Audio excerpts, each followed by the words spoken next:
Hey everybody, it's Safi and Marco Dish Out on Movies, the only movie review show on YouTube to review movies in terms of food.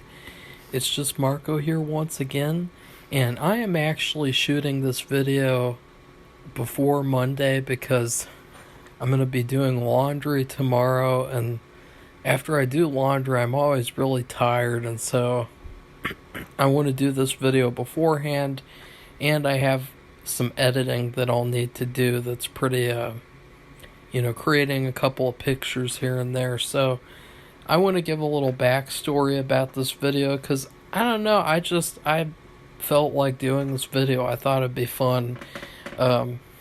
Sorry about the squeaking. My chair is pretty old now, and it's gonna start squeaking all the time when I move around, I guess. So this was a 4-H project, and I just recently discovered the script again, and I opened up a sketchbook and it was in there, and I was like, oh look, there that is.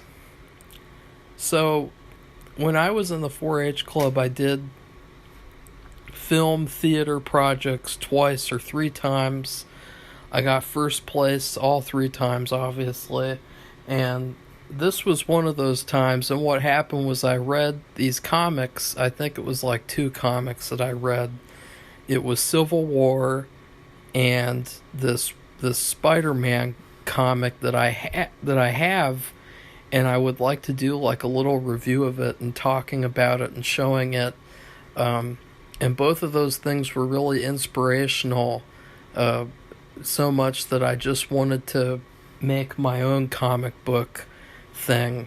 And I decided, what would be really cool is you combine all the characters from all the different universes ever, from all these comic books and video games and stuff, and you combine them all into one movie, and you call it the Avengers Apocalypse. And I thought that was a really cool title as well.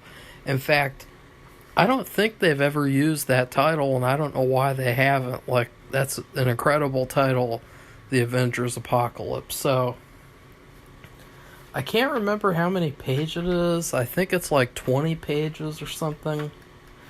I didn't count the pages. Is there yeah, there is numbers. So let's see. There's 26 minus, so 23 pages this is. And I will also state that, I really didn't do a lot of research into a lot of these characters. I just really wanted to throw everyone at the wall. And mostly what I did was I just looked up pictures and I added these characters into the story based off of how cool I thought they looked. And, I totally pulled a modern superhero movie writer type of thing where I wasn't actually accurate to the characters or anything. But there's some cool stuff in it, I guess. I just think it's fun to read and look at, and you can reference this video and be like, oh, well, he wrote a terrible Marvel thing too.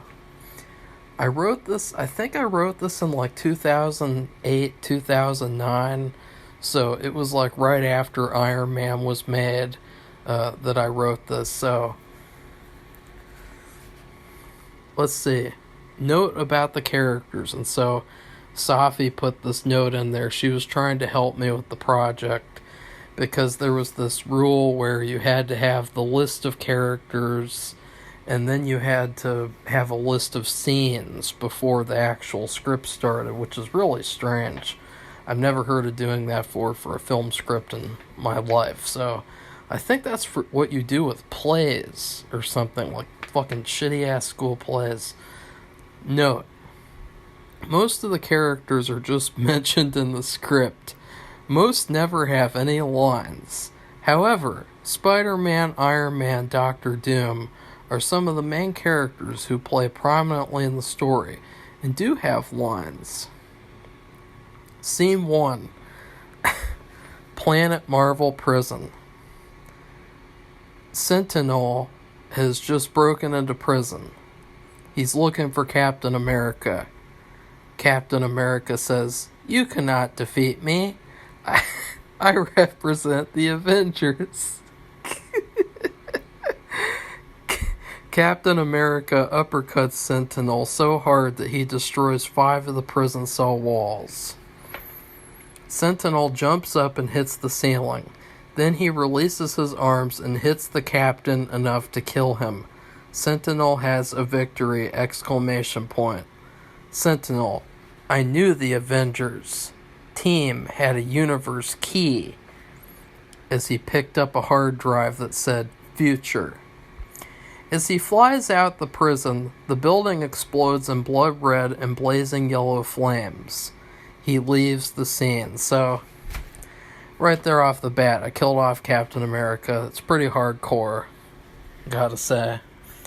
And see, as you can tell, I didn't even really know what Sentinel was. You know, I didn't know that Sentinel was a type of, like, robot that, like, you know, a lot of them were made. You know, I just thought that there was one Sentinel.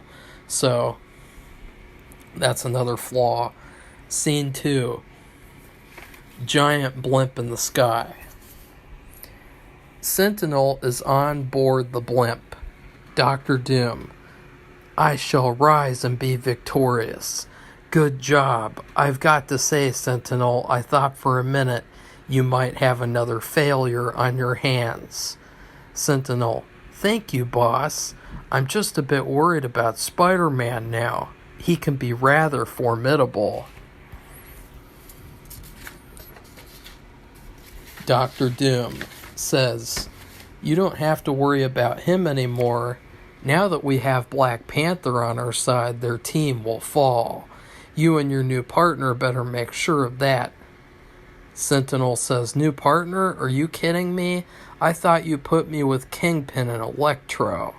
Dr. Doom says, I did, but Black Panther needs a good partner to look out for him once in a while. Sentinel nods and walks up to Black Panther. He is met with a cold stare.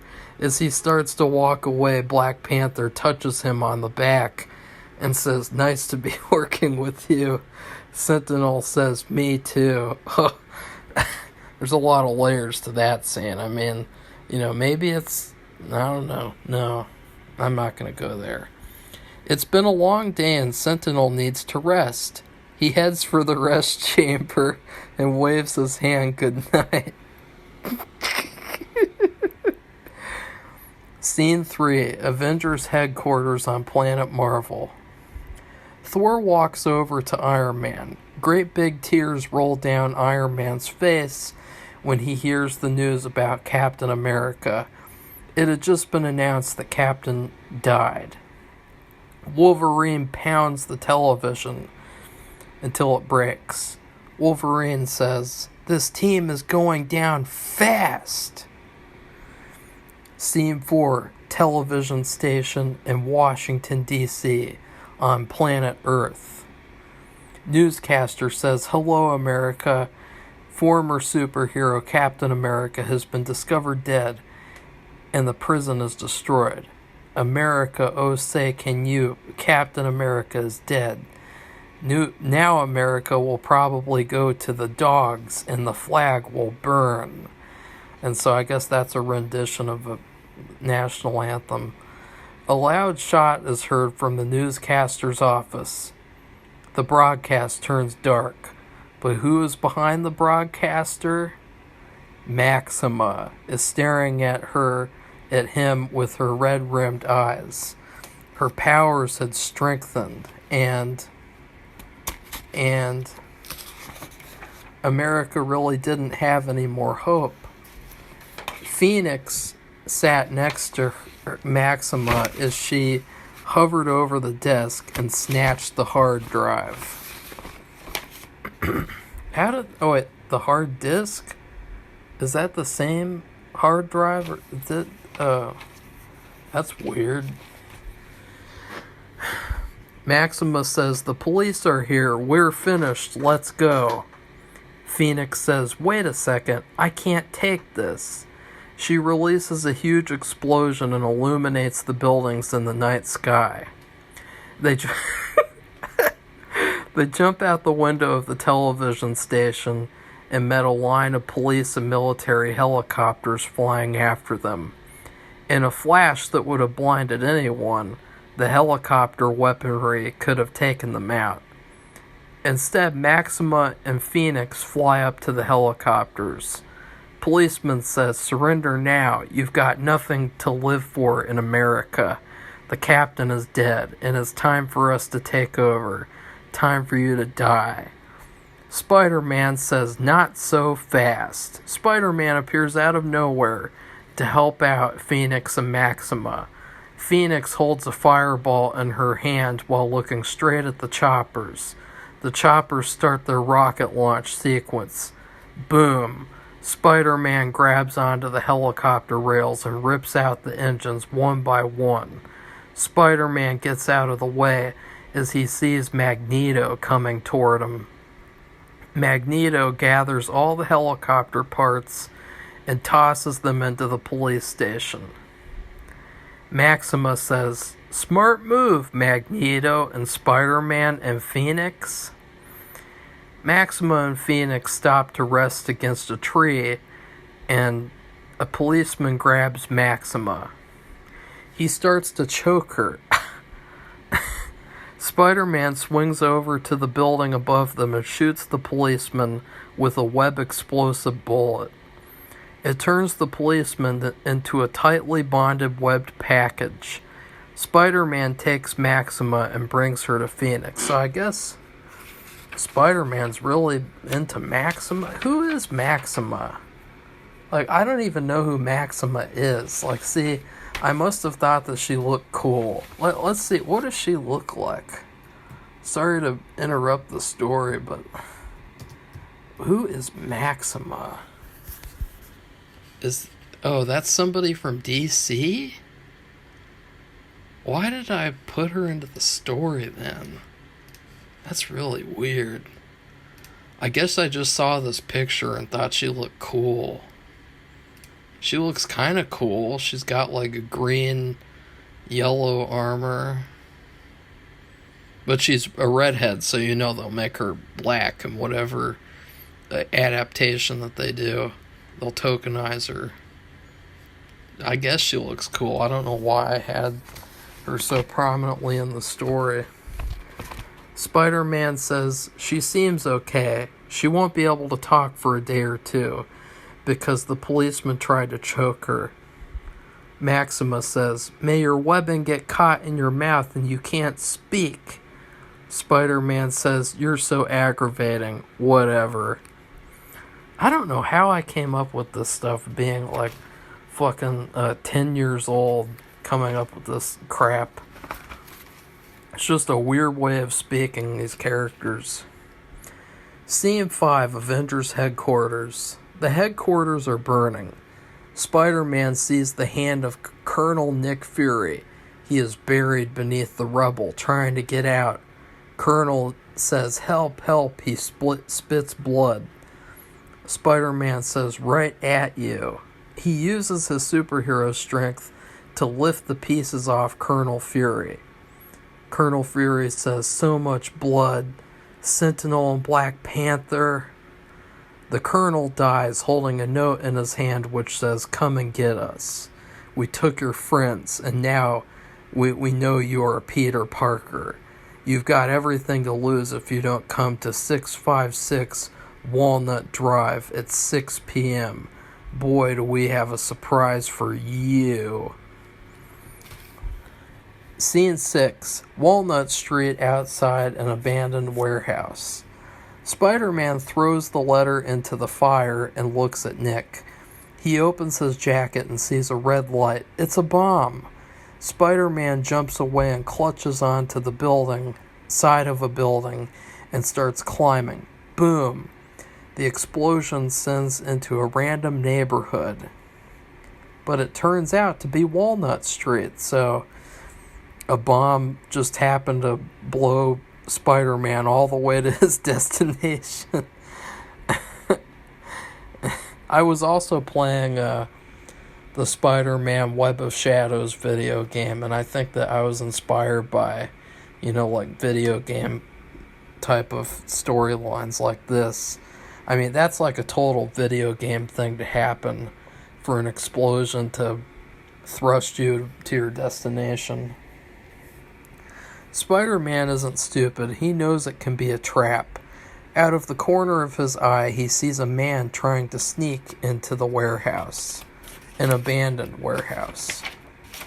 Spider-Man says, "Eddie Brock, we'll just see who goes into the warehouse, the real Spider-Man or a fake one."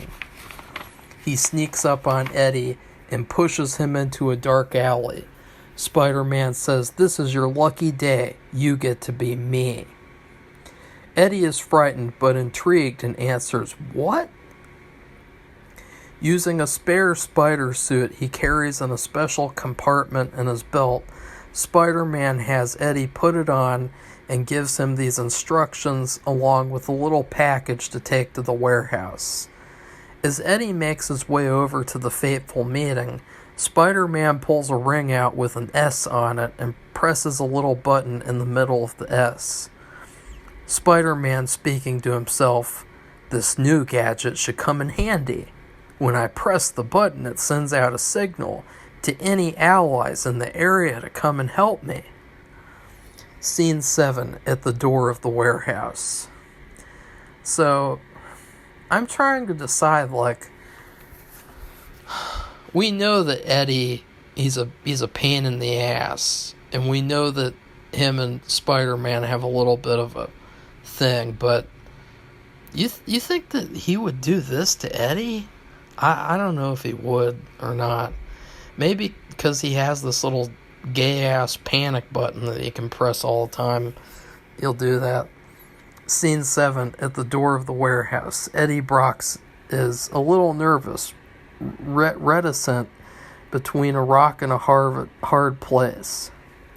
He knocks on the door, which is promptly opened by Spencer, who wreaks havoc on anyone who disagrees with him. So Spencer is he's that one Spider-Man villain guy, I think. Whatever Spencer, I don't know. Spencer from the comics, I don't know who that guy is. He maintains a robotic arm that shoots out rockets and flamethrowers. He is wearing a goofy polka-dotted party hat. Eddie Brock says, "What's with the stupid smirk? I could catch you and rip that robotic arm right off your body in less than 2 minutes." Spencer says, "You better watch it or I'm gonna get pissed off." Eddie left the little package with Spencer, which had a label that said, "Caution, you're demoted to pumpkin." I don't know what that means. A small explosion occurs and a web net covers him and turns him into a pumpkin. Spider-Man has invented it himself after the notorious bad guy, Jack-o'-lantern, was defeated by him. Scene 8, in the warehouse. Spider-Man says, "I'm here, hello, come out, come out." He uses his webs to pull down parts of the warehouse and screams. Wolverine emerges, but not just Wolverine. It's Wolverine's symbiote version, and so that's part of the inspiration from Spider-Man Web of Shadows. Wolverine says, "Well, look what we have here. It's the jerk-off who thinks he can turn me back." Spider-Man says, "Man, stop and think what you're doing." About what you're doing. Wolverine quickly uppercuts him with his claws. Well, that wouldn't be an uppercut. That would just be like a slicing of the chin. Wolverine says, "Now I have to leave your sorry butt to see Dr. Doom." He leaves, but not until he violently kicks Spider-Man's head forward. Electro and Kingpin appear with Carnage and notice his legs moving. They had been hiding behind the boxes while Wolverine makes his attack on Spider-Man. Kingpin says, "Think he's near death." Carnage says, "He's dead or soon to be dead." Spider-Man Look at me and my friends. Everything is turning against you, and your old punching bags are back and mad at you. Spider-Man says, please. Carnage says, please what? Spider-Man says, please die. Carnage says, oh, don't have such a spaz attack. Are you mad at us for kidnapping your friends, killing Captain America, and killing Black Cat? Spider-Man screams with terror, and tears well up in his eyes as he's lifted onto a table. Electric clips are placed everywhere on his body, including his private parts.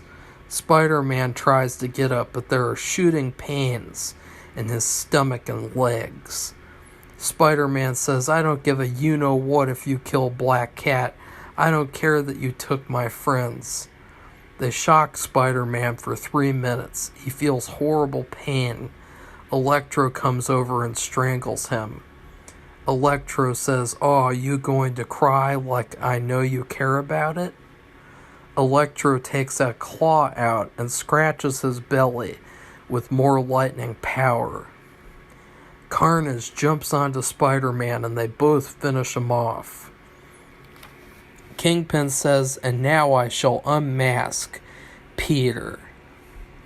The mask was easy to get off. It only took 30 seconds to see that they had made a grievous mistake by killing Eddie Brock, not Peter Parker. Electro says, no, this can't be. Carnage says, well, it is, so face it. We killed one of our best villains, Eddie Brock. So I don't get that very much. I don't know. I guess that's kind of cool, maybe. The ceiling starts shaking. Then everything shakes. Screams fill the warehouse along with gunshots and flowing blood. Spider-Man appears through a hole and tosses a Batwing at them. It slashes through Kingpin, but not enough to kill him. From out of nowhere, Deadpool shows up. He is responding to Spider-Man's request for backup. Bullets fly everywhere. Deadpool says, you're a goner, Kingpin. I got your signal, Spider-Man.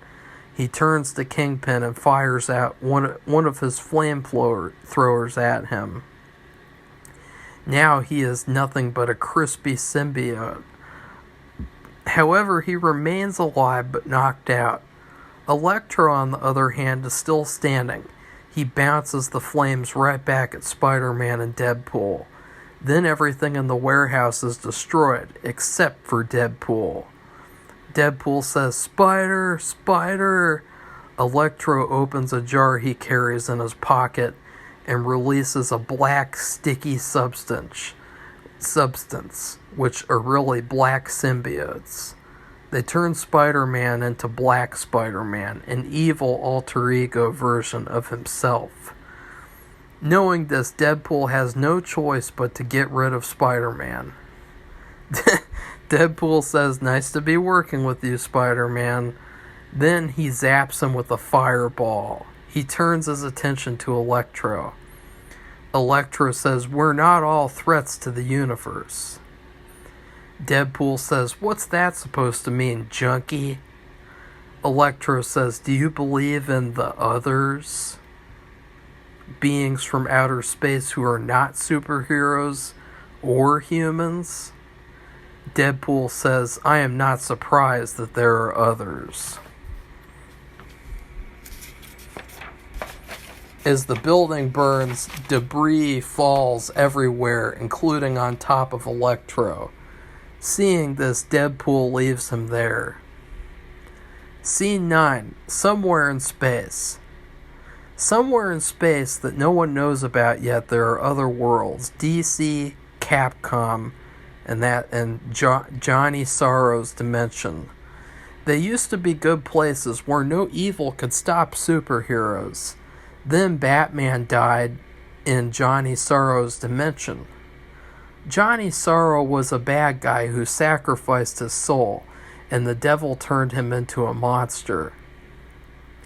Batman tried to defeat the Guardians but fails and kidnapped and killed by MODOK. Oh, sweet, MODOK's in this. The real MODOK is in this story. Robin and Superman team up to find Johnny Sorrow.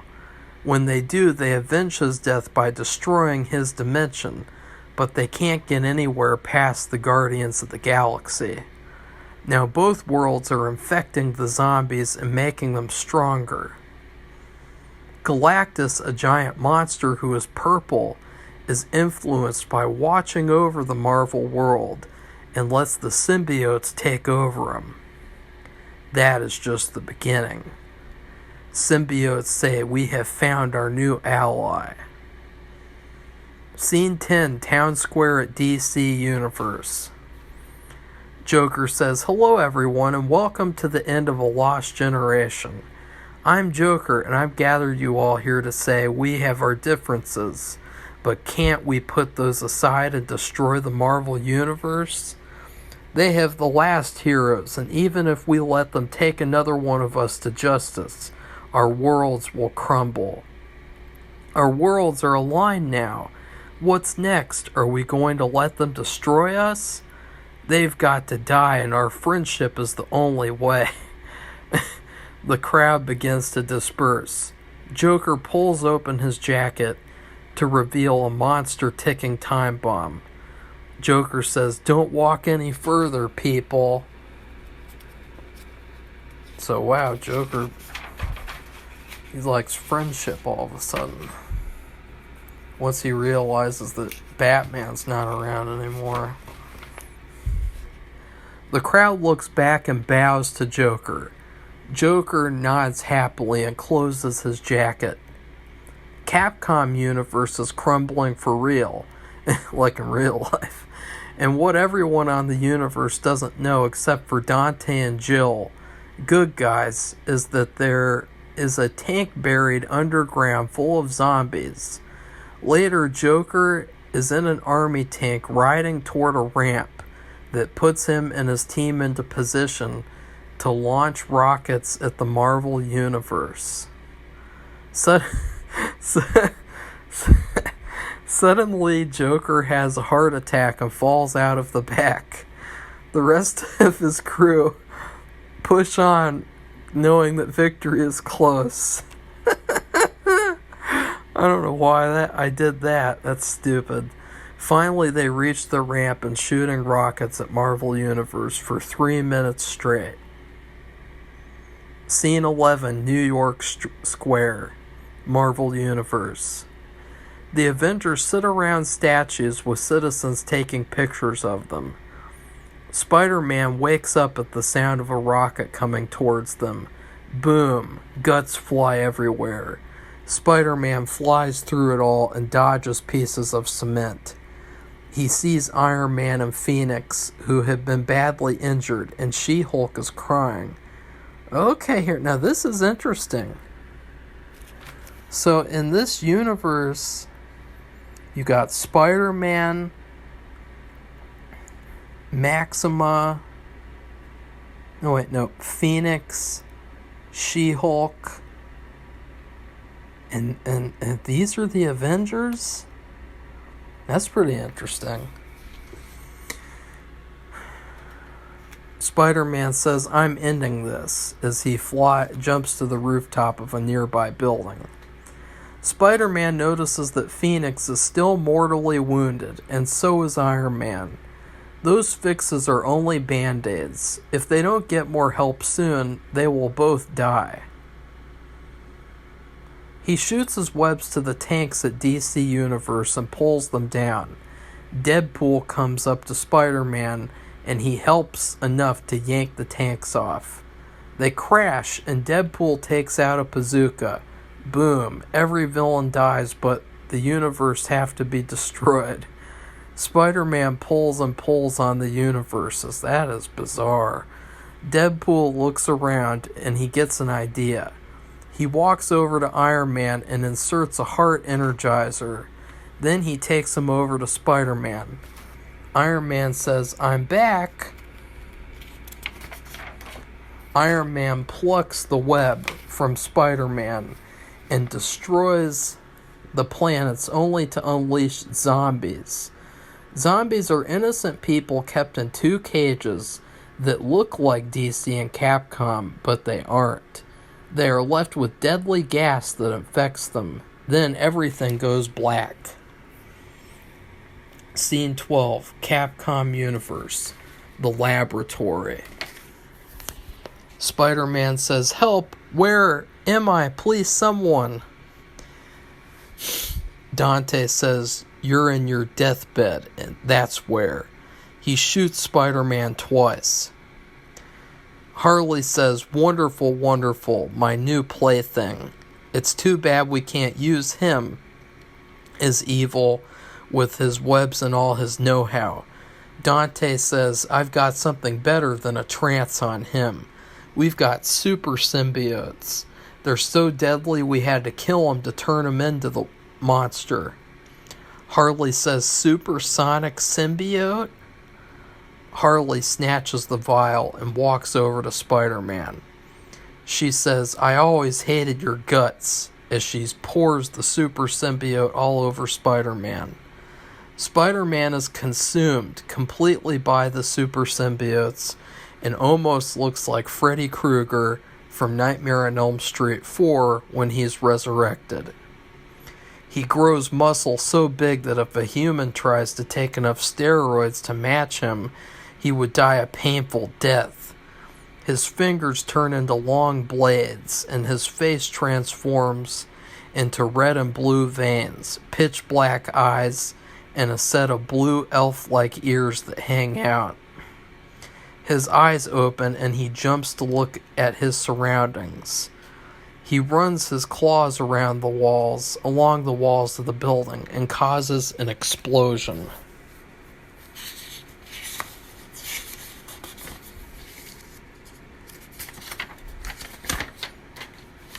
Jill Valentine and Trish stand outside while Spider-Man jumps out and tries to shoot them with explosive claws. They smash together and explode. Soon Spider-Man destroys everything and everybody in his path. Spider-Man is back, but deadlier than ever, and for the cause of doing evil, not good. Scene 3, Forest of Secrets, DC Universe. There's a small camp with reptiles and Reptile. So those guys are for Mortal Kombat. At 8 p.m., Iron Man and Deadpool lay down next to the campfire and fall asleep. Baraka says, "Wakey, wakey." He tries to slap them awake. They both wake up. Deadpool looks around and quickly pulls out his guns. Reptile says, "Don't shoot. We want to help you destroy those universes. We caught you just in time before Dante and the gang take you. Spider-Man has been changed into a super spider by super symbiotes. This universe is a ghost town like everyone else in the DC universe. We've got to kill them, but first we have to travel to another dimension. It was discovered by Johnny Sorrow, who sacrificed his remains and hid them there with a sword that we need to use to kill the other universes." Baraka says, "You will also need more weapons." Baraka gives Deadpool 2 .44 Magnums and 2 MP5K machine guns. He then turns to Iron Man and gives him War Machine's 2 shoulder machine guns and a knee rocket launcher. Deadpool says, "Splendid." Iron Man says, "Terrific." There's so many guns in this fucking movie that, they'd have a fit if they made this movie. They'd be like, "This is promoting guns too much." That's how they sound. Baraka says, "But still, Iron Man needs to be fixed up," points to his broken parts and dents. Iron Man coughs out blood. Iron Man says, "I'm dying. Those car parts destroyed me. I can't even move." Reptile puts him on a table in the tent and takes Baraka inside too. At 2 a.m., Iron Man walks out like a champ and looks shinier than gold. Iron Man says, "Let's go show them who's boss." Reptile says, "Hold my arm." Everyone walks up to Reptile and holds his arms. They vanish. Then they land up in the other dimension. It is a dark land that looks like the moon, and they feel empty like ghosts. All is quiet until a shadowy figure emerges from the darkness. Now you guys are going to like this. Scene 14, the other dimension. MODOK appears out of the shadows, the real MODOK, and he says, "Welcome to my world, bitches." He shoots rockets at the visitors, and then he flies away. They dodge the rockets and run because they aren't just rockets. They're full of monsters running and jumping at them. They multiply and multiply until Iron Man flies in the air and shoots them all with bullets. But there are so many, they multiply so fast he can't get them all. They're like gremlins. Deadpool uses an alien laser and shoots at them, making most of them explode, but there are still a few left. Still, it is important to get rid of all of them, so Reptile roars and spits a giant acid ball at what's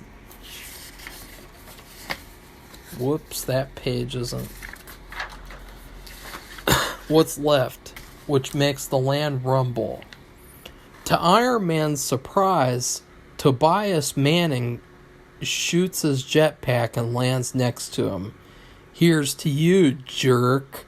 Deadpool sees Pyro in the distance and dodges him as he shoots a flamethrower at Tobias, which makes him explode. Reptile says, "Guys, quick," as he's running. "We need to get away from the volcano. Also, the special sword are close to it. It's going to erupt in 5 minutes. Pyro sprays fire all over the place until he falls into the fire and dies. They run like hell. And since it was the 4-H club, I had to put H and then ... I couldn't say hell. I could have all these people die in brutal, terrible ways, but I couldn't say hell. That's the 4-H club for you. Scene 15, Doctor Doom's blimp lair. Sentinel stands as he watches the screens and laughs. It shows all the universes in the other dimension. Black Panther walks up and says, "Focus in on Johnny's dimension." The big screen shows them running. They all laugh, but not Doctor Doom. He hits the table and turns to them in the chair. Doctor Doom says, "Man the bazookas." Sentinel says, "Are you sure, boss?" Black Panther says, "Let's go, partner." They pick up all the bazookas and walk out the door to fly to the other dimension.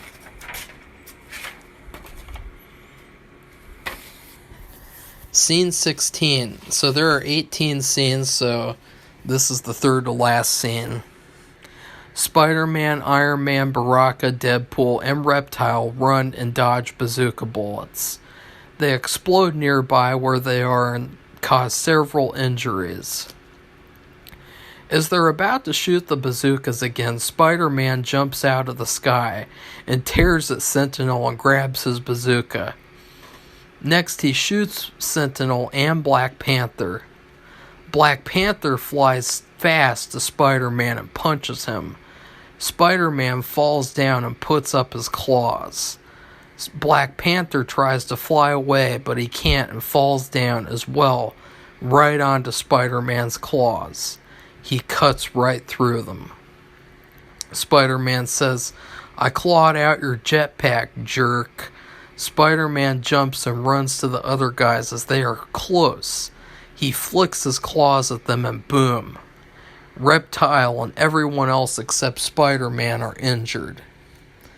Spider-Man says, "I sent some of the members from the group, the Brotherhood of Evil." They scream as shadows appear and walk toward them. Spider-Man flies away with Sentinel's jetpack shoes. Magneto throws firebombs and butcher knives. Magneto says, "We've come to collect your souls and banish Spider-Man from here forever. You killed Mystique." Flashback. The super symbiote Spider-Man claws Mystique and Magneto and rips Mystique's head off her body. Wow. That would be pretty cool, actually. I'm not going to lie. Magneto throws a knife straight at Baraka's knee. Baraka says, "We didn't kill anybody." Iron Man says, "Lies, lies." Magneto says, "Fly a kite." So that whole thing is kind of like the Injustice thing where Superman, Lois, Joker, that's what that kind of reminds me of. But I did not know about that story then. I don't think the game even came out until like a few years later. Deadpool runs into the volcano and gets a special sword. He throws it into Magneto and Quicksilver. It slits their necks. Baraka says, "We didn't kill Mystique, but we will kill you." Professor X, another villain who joins the fight, fights and takes out a gun and shoots Baraka. He falls down and green blood comes out. Professor X says, "What do you expect?" Out of the volcano comes Hulk, bigger, burnt, and creepier. He runs over and jumps into Professor X and steps on his head. I guess Professor X turned evil and joined with Magneto, so... Because I knew at that time he wasn't a villain. That's weird. Hulk walks over to Deadpool and Iron Man. Now this part's pretty weird. Hulk says, "Greetings, old friends. I'm not really Hulk. I'm Captain America's ghost. I was sent from Spider-Man." Iron Man says, "Spider-Man's alive? He was here a few minutes ago." Hulk says they had to kill Spider-Man to put a super symbiote inside his dead body. A super symbiote that is deadly enough and smart enough to take full control. Hulk hears a few sniffles and crying. Deadpool says, "I guess with all these deaths, you just gotta get so used to crying." That's the only good line in this whole script so far, I think. Captain America says, "Sentinel killed me. I can only wield the sword and destroy the universes." Iron Man says, "Let's get going." Captain America says, "As you wish." Honestly, like, this script is way better than I remembered. This is so much better than all the Marvel movies I've seen recently. I'm sorry. I know that sounds biased, but I was ready to just laugh at this script, and it's actually kind of cool. Cool in like a stupid fun way, though. Scene 17, Capcom Universe. All of them teleport to Capcom. Empty. DC. Empty. Marvel. Populated with death and destruction. They stood on top of the Empire State Building. Zombies are everywhere. They are all like normal people. They aren't the remake zombies that run. They are the original George Romero zombies that can walk, only. Then big planes fly through and Captain America gives Deadpool a bazooka. He shoots at the planes. They leave quickly, but then Doctor Doom's blimp shows up and floats toward them. Deadpool gets shot. Captain America runs over to the blimp and shoots it. The blimp falls to the ground. Doctor Doom flies over to them. This is between Iron Man and Deadpool and me. Iron Man shoots rockets at Doctor Doom, who uses his electric shield to reflect the rockets back at him. He sends Iron Man off his feet, which kills him. Captain America springs into action to help Iron Man. Captain America dodges electric shocks from Doctor Doom, and he lands next to the blimp with a sword. Deadpool shoots at Doctor Doom and breaks his special shield. They start fist fighting, and Captain America fights the zombies until he can't reach the sword and stab the eject universe alignment. Finally, he takes the sword and pushes the button. Okay, so I should also state this too. I think I had some sort of a story idea where, like, because all the universes aligned, that bad things happened. So, like, I think that, because they all aligned, that's what created the zombies and made the people teleport to each other and be able to. And then also, I think that's what made people so crazy. Is the fact that the universes were aligned and that it needed to be ended. Finally, he takes the sword and pushes the button. Doctor Doom explodes into a million pieces.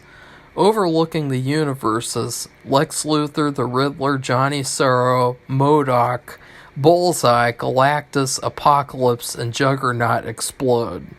Then DC and Capcom explode. Captain America tears up over Iron Man and walks over to him. Captain America says, "Healing touch." He touches Iron Man and heals him. Iron Man says, "Am I alive?" Captain America says, "My work is done." Then his body explodes into spirit parts. That's so good. All is well until Spider-Man jumps out of nowhere, attacks them, and runs away. 3 months later, Spider-Man walks around in his new symbiote city and steps over a door. He looks down, opens up, and discovers Iron Man and Deadpool. Iron Man says, "You should have known we would still be alive." Deadpool says, "Yeah, you killed Scarecrow and Firefly, your own blood villains. I got the future hard drive now, and I'm going to put it in the computer, and then we'll all go boom." Spider-Man says, "You'll be killing yourself too." Iron Man says, "We know, so come and try to stop us." Spider-Man dives into action, but Iron Man shoots at him. Deadpool inserts the hard drive, and boom, every part of the Marvel Universe is destroyed. Everything becomes just an empty space now, and the other dimension is destroyed as well. The end. For now. So that's the end of the script. Wow. So, back when I wrote it, I didn't think that it was the greatest thing because, I had a lot of these ideas. It's just I didn't know how to connect them very well. Like, the way that I wrote the script was I just picked out different settings and then I just put characters that I liked in the settings. I really didn't focus on story or character arcs or anything like normal writing. And then also I got heavy criticism from Safi for killing all the characters and then having too many characters. But at the end, that's why I said for now, because at the end I didn't really intend on everyone being dead for long. That was the whole point of saying for now. So Safi didn't really get that or understand that. But anyways, that is the 4-H project that I got first place with. I kind of like it. It was fun to read it. I think that the first third of it is kind of bad, though. I mean, it improves so much when it becomes an actual Avengers movie instead of, being a Spider-Man movie at the beginning. And, I was just so biased towards Spider-Man because he's always been my favorite superhero.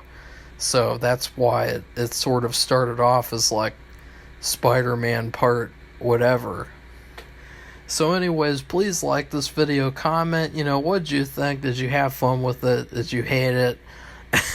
And then please subscribe to this channel if you'd like to see more honest movie reviews and maybe fun other videos like this. And tomorrow will be top 25 cringiest television episodes of all time. So goodbye everybody, see you soon.